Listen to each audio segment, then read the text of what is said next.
crianças, tudo bem com vocês? Espero que sim. Hoje, na nossa rotina, do dia 24 de junho de 2020, quarta-feira, eu vou trazer como leitura, né, uma biografia, que é um gênero textual, de Maurício de Souza. Como a gente vai falar essa semana sobre HQ, eu achei bem interessante trazer essa biografia do Maurício de Souza pra gente estar entendendo, né? É um dos maiores gibis do Brasil. Por que ele escreveu? Quem é ele? Na aula de língua portuguesa, a gente vai continuar o estudo do texto da HQ, na página 171. E para matemática, a gente vai ter ângulos e figuras poligonais na página 100. Duas coisas, eu vou deixar aqui embaixo do vídeo, quando eu passar para vocês, as professoras, um gibi, um PDF de um gibi da Turma da Mônica, que fala um pouquinho sobre cuidando da natureza. Como esse mês, dia 5 de junho, foi o dia do meio ambiente, a gente vai estar juntando aí, né, todas essas coisas e trazendo para vocês esse gibi. Peço que vocês leiam esse gibi, que é bem importante. Outra coisa, para aula de matemática, eu vou deixar um videozinho de um desenho que explica sobre ângulos. Eu achei esse vídeo bem didático e bem simplesinho, para vocês conseguirem compreender mais um pouquinho do que eu vou falar com vocês e do exercício que vocês vão fazer no livro de vocês, ok? Então vamos para a biografia de Maurício de Souza. Maurício de Souza nasceu em 1935. É um cartunista e empresário brasileiro. Criou a Turma da Mônica e vários outros personagens de história em quadrinhos. É membro da Academia Paulista de Letras, ocupando a cadeira número 24. E é o mais famoso e premiado autor de histórias em quadrinhos. Maurício de Souza nasceu em Santa Isabel, em São Paulo, no dia 27 de outubro de 1935.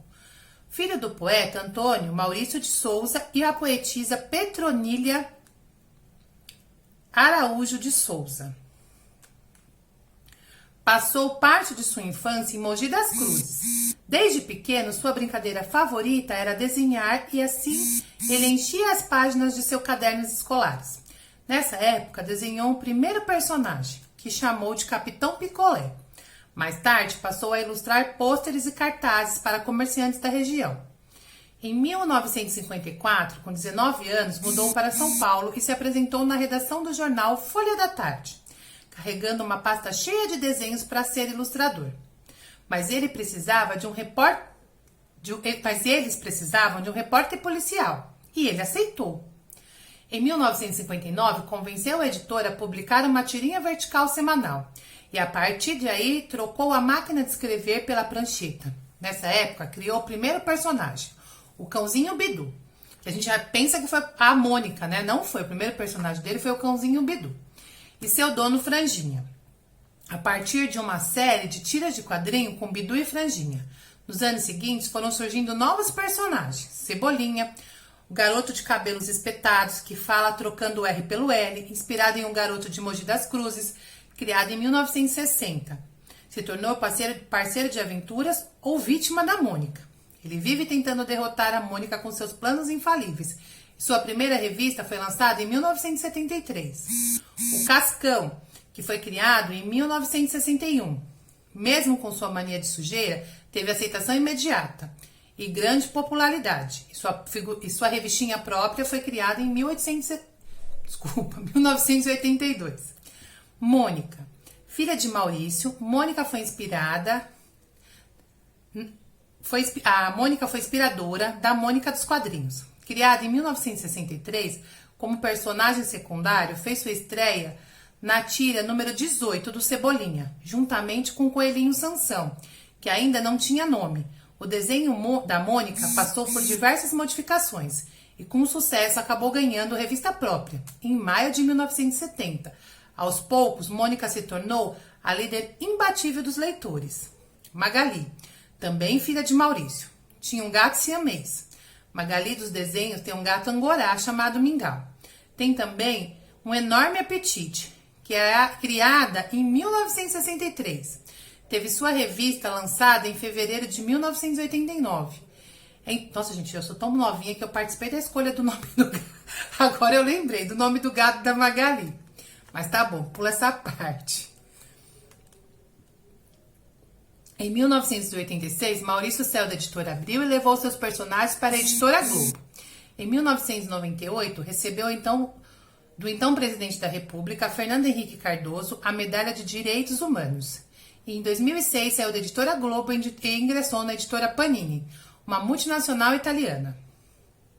E aí, a gente tem mais algumas coisas aqui, que a Mônica foi homenageada pela Unicef em 2007. A gente tem a publicação, né, que é atual da Mônica Jovem. Ele ganhou vários prêmios e títulos de homenagens, né?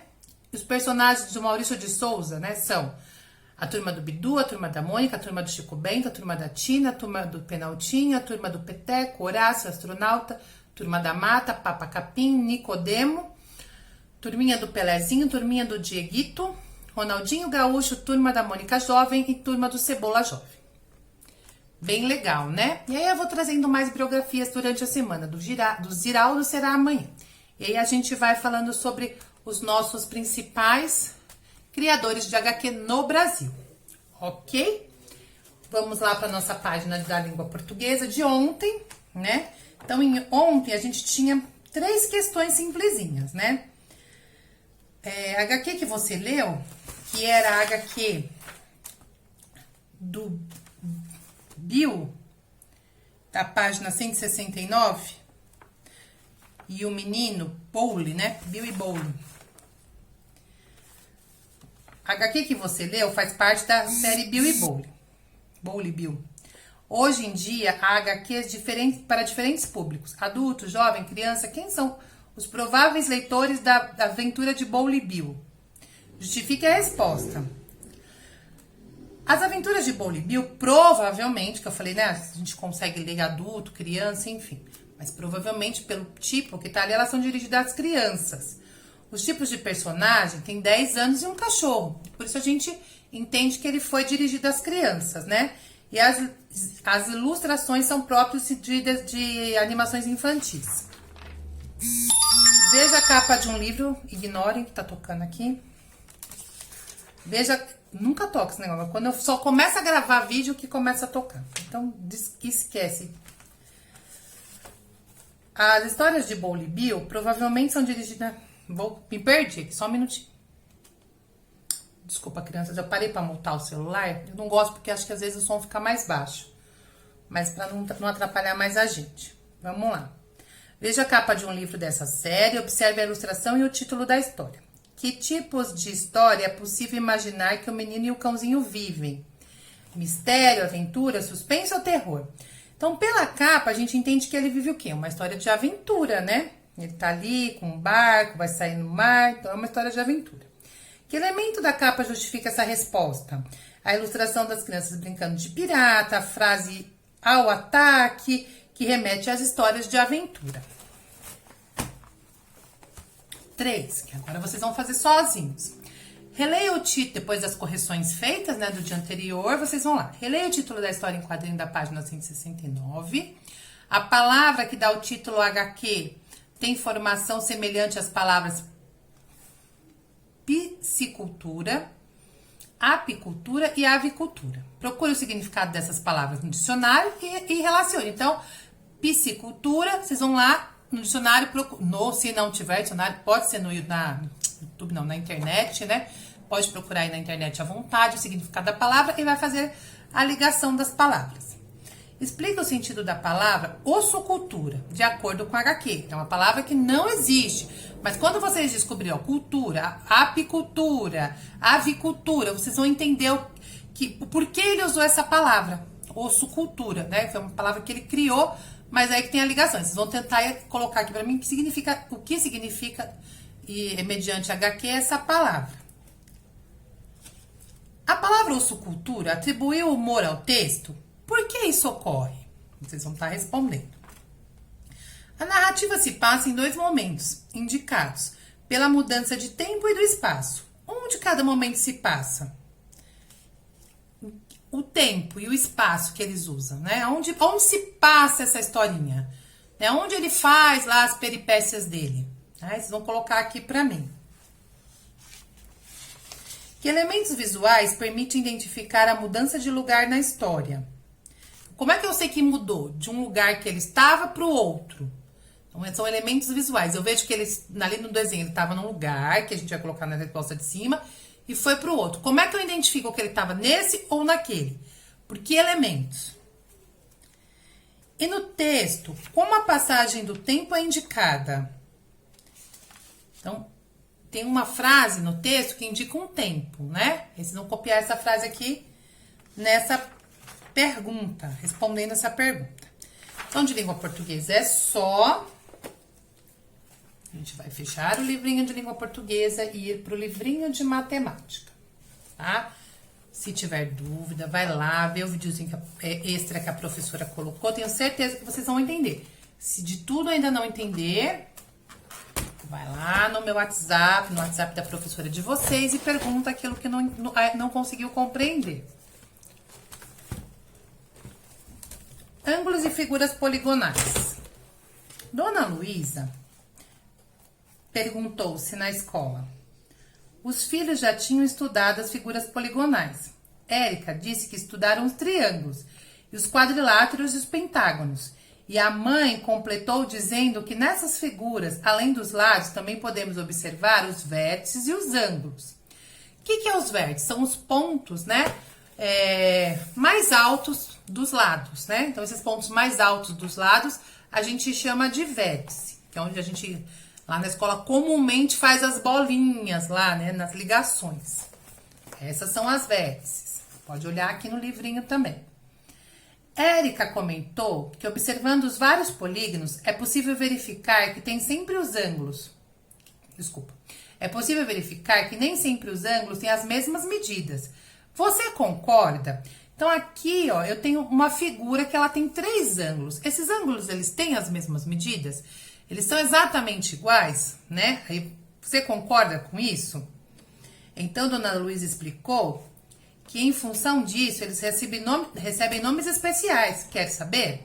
Então, assim, a gente não concorda, porque a gente consegue entender, ó, que aqui no ângulo, nesse ângulo aqui, ó, deixa eu tentar aproximar aqui pra vocês, pra eu mostrar. Nesse ângulo dessa pontinha aqui, ó, ele é mais abertinho. Então, ele vai ter um nome. Aqui, ele é o mais fechadinho, ok? E aqui, ele é o médio, né? Vamos dizer assim. Então, vamos lá. Ângulo reto, a gente aprendeu ontem. Lembra que a gente fez a dobradura e aprendeu o que é ângulo reto? Lembra que eu falei para vocês verificarem na casa de vocês algum objeto que a gente podia identificar o ângulo reto? Aí, eu falei para vocês aqui, ó. Nesse quadrado, eu tenho uma reta, outra reta. Então, aqui eu tenho um ângulo reto, tá? Então, o ângulo reto é fácil. Na parede, na televisão, numa caixa qualquer que vocês tenham, num guarda-roupa. Então, todos esses móveis, uma janela, a gente consegue encontrar o ângulo reto, porque é o encontro de 2 retas, tá? Ângulo agudo. Sua medida é menor que o ângulo reto. Então, o ângulo agudo, ele sempre vai ter uma linha mais reta e a outra na diagonal. Por que ele é agudo? Porque ele é fininho, né? A gente lembra agudo, fininho. Então, a gente tem aí um ângulo agudo. E o ângulo obtuso, que a sua medida ele é mais aberto, né? A sua medida é maior do que o ângulo reto. Então, aqui vocês vão fazer o exercício, vai ver o vídeo que vocês vão ficar craque nisso. Aí, consegue fazer esse exercício aqui. Observe essas figuras e identifique os tipos de ângulos que aparecem em cada uma delas. Use as letras indicativas de cada vértice para dar a resposta. Então, cada vértice tem uma letra, né? Letra A, na figura verde. Que ângulo que forma aqui, ó? Eu tenho aqui a figura verde. Letra A. Aí, eu vou fazer assim, ó. Tem um ângulo. Eu vou tampar a resposta, né? O livro tem resposta. Tem um ângulo. Então, que ângulo tem na letra A? Se eu tenho, ó, você percebe que aqui, ó, nele tá reto, aqui tá reto. Tem um ângulo e assim por diante. Tá ok, crianças? Por hoje é só. Espero que vocês tenham gostado da aula. Qualquer dúvida, chama a gente. Beijo e fiquem com Deus.